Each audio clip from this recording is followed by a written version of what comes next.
নমস্কার। আজকে আমরা দেখব এক রক্ষক আর এক দুর্নীতিবাজের মধ্যেকার এক অসাধারণ লড়াইয়ের গল্প।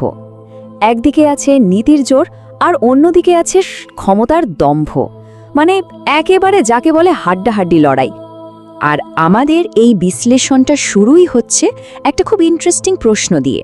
ভাবুন তো কী হতে পারে যখন একজন রক্ষাকর্তা, যাকে থামানো প্রায় অসম্ভব, তার মুখোমুখি হয় এমন একজন দুর্নীতিবাজ যে নিজের জায়গা থেকে এক চুলো নড়বে না। মানে একজন সবকিছু রক্ষা করতে চায় আর অন্যজন চায় সব ধ্বংস করে দিতে। আমাদের গল্পের নায়কের আসল শক্তিটা কোথায় তা কিন্তু এই একটা কথাতেই পরিষ্কার হয়ে যায়। এই উক্তিটা শুরুতেই আমাদের বুঝিয়ে দেয় যে এই লড়াইটা আসলে কতটা ব্যক্তিগত আর এর পেছনের আবেগটা কতটা গভীর। তো চলুন আর দেরি না করে গল্পের গভীরে ঢুকে পড়া যাক। এই কাহিনীটা শুরুই হয় একটা চরম নাটকীয় মুহূর্তে, যেখানে আমাদের নায়কের দত্তক কন্যা বিজয় সরাসরি টার্গেট হয়ে যায়। আর ঠিক তখন থেকেই সংঘাতটা একটা ব্যক্তিগত দিকে মোড় নেয়। ভিলেন রাহুল সাংভি, সে কিন্তু সরাসরি তার শত্রুর ওপর হামলা করে না, বরং তার সব রাগ গিয়ে পড়ে এক নিরীহ মেয়ের ওপর। কেন? কারণ বিজয়ের কাছে তার নিজের অজান্তে এমন একটা প্রমাণ ছিল যা সাংভির সাম্রাজ্যকে ধ্বংস করে দিতে পারত। আর এই কাপুরুষোচিত আক্রমণটাই কিন্তু গল্পের রক্ষককে বাধ্য করে মাঠে নামতে।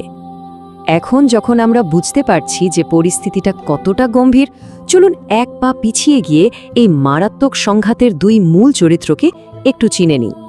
একদিকে আছে এক সিংহ আর অন্যদিকে এক ধূর্ত রাজনীতিবিদ। এখানে দুজনের মধ্যে পার্থক্যটা একদম পরিষ্কার। একদিকে ভগবন্ত কেশরী, যিনি নীতির প্রশ্নে অটল, আর তার কাছে রক্ষা করার আদর্শটাই সব। আর অন্যদিকে রাহুল সাংভি, যার কাছে ক্ষমতাটাই শেষ কথা, আর সেই ক্ষমতার জন্য সে যে কোনো পর্যায়ে নামতে পারে। সাংভি ঠিক কতটা নির্মম হতে পারে সেটা বোঝার জন্য শুধু তার এই একটা কথাই যথেষ্ট। ভাবুন, একটা বেআইনি চালান বাঁচানোর জন্য সেই নিজের ছেলেকেও মৃত্যুর মুখে ঠেলে দেয়, আর সেটাকে বলে ছোটখাটো ত্যাগ। তার মধ্যে অনুশোচনার লেশমাত্র নেই। মজার ব্যাপার হলো, এই লড়াইয়ের শুরুটা কিন্তু কোনো ব্যক্তিগত শত্রুতা থেকে হয়নি। এর পেছনে ছিল শুধুমাত্র একটাই ফাইল। হ্যাঁ, একটা ফাইল যা একটা রাজনৈতিক লড়াইকে একসময় ব্যক্তিগত প্রতিশোধের আগুনে বদলে দেয়। আসলে পুরো ঘটনাটা শুরু হয়েছিল কিভাবে, চলুন একটু পরপর দেখে নিই। প্রথমে একজন ডেপুটি সিএম সাংভির বিরুদ্ধে সব প্রমাণ জোগাড় করে একটা ফাইল তৈরি করেন। সাংভি তখন কি করে? সে ওই ডেপুটি সিএমকে তার নিজের অফিসে খুন করে ফেলে, যাতে সব প্রমাণ লোপাট হয়ে যায়। কিন্তু ওই ডেপুটি সিএমের অ্যাসিস্ট্যান্ট কোনো রকমে ফাইলটা নিয়ে পালিয়ে যায়। আর শেষে কি হয়? সেই ফাইলটাই ঘটনাক্রমে চলে আসে বিজয়ের ল্যাপটপে, আর ব্যাস, অজান্তেই মেয়েটা হয়ে যায় সাংভির 1 নম্বর টার্গেট। তো ভগবন্ত কেশরী যেই মুহূর্তে জানতে পারলেন যে তার মেয়ের জীবন বিপদে, সঙ্গে সঙ্গে পরিস্থিতি বদলে গেল। সংঘাতটা খুব দ্রুত বাড়তে শুরু করে, হুমকি আর তারপর পাল্টা হুমকি, এভাবেই ব্যাপারটা নিয়ন্ত্রণের বাইরে চলে যায়। এই টাইমলাইনটা দেখলে বোঝা যায় যে একটা সাধারণ সতর্কবার্তা থেকে পরিস্থিতিটা কিভাবে একটা সর্বাত্মক যুদ্ধে পরিণত হলো। একটার পর একটা ঘটনা সংঘাতের আগুনে ঘি ঢালতে থাকে, আর এর পেছনে মূল শক্তি ছিল ভগবন্তের ভয়ডরহীন মনোভাব। আর এই বার্তার মাধ্যমে সব সীমা পার হয়ে যায়। ভগবান যেটা পরিষ্কার করে দেয় যে এই যুদ্ধ এখন আর থামার নয়, এটা এখন একটা গভীর ব্যক্তিগত লড়াইয়ে পরিণত হয়েছে, যার শেষটা সে নিজেই করবে। গল্পের শেষ পর্বটা কিন্তু শুধু একটা মারামারির লড়াই নয়, এটা তার চেয়েও অনেক বড় কিছু। এটা আসলে দুটো সম্পূর্ণ ভিন্ন জীবন দর্শনের সংঘাত, যেখানে টিকে থাকার মানেটাই আলাদা। একদিকে পাশবিক ক্ষমতা আর অন্যদিকে অদম্য উইল পাওয়ার।